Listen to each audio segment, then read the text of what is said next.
All right, so let's go ahead and get started. So we will have a Kahoot toward the end of class that's going to be for extra credit. The top score is going to get 4 points of extra credit on the final. The second to top score will get 3 points. Third to top will get second points. Third place will get 2 points. And then fourth place will get 1 point. So we will do that at the end, and it's all going to be about Chapter 9 material. But today we're going to go ahead and go over Chapter 10. I'm going to send you guys some videos for Chapter 12, and then we'll cover Chapter 13 in class on Friday. So we'll do another extra credit situation where I give you some videos, you watch some stuff related to Chapter 12 material, we skip Chapter 11, and then we'll cover any questions you may have in Chapter 12, and then all of Chapter 13 on Friday.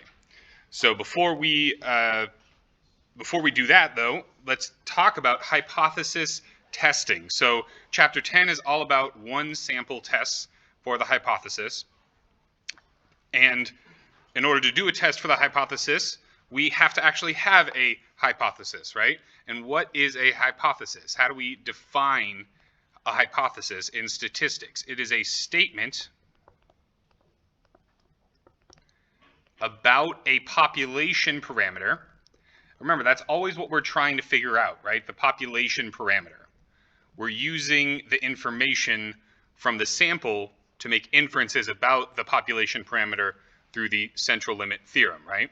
So we're making a statement and testing a statement about a population parameter, and this statement that we're making here is subject to verification.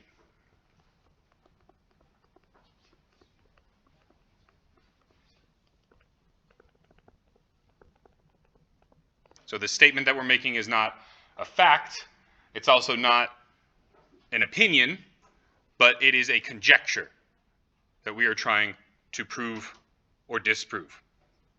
So some examples of hypotheses would be something like the mean speed of cars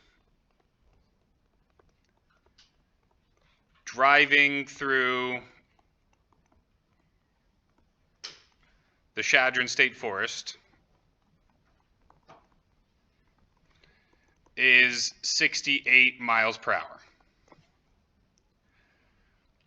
Another kind of hypothesis statement could be, the mean cost to remodel a school building is $1 million.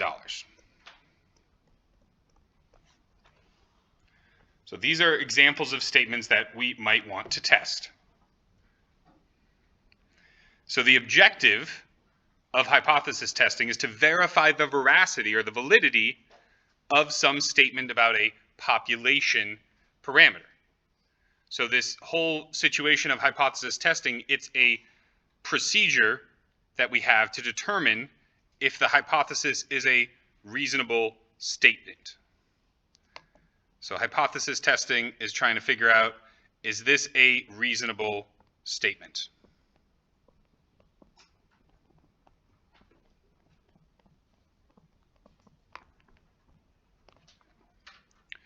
And so we have 6 steps in our hypothesis testing procedure.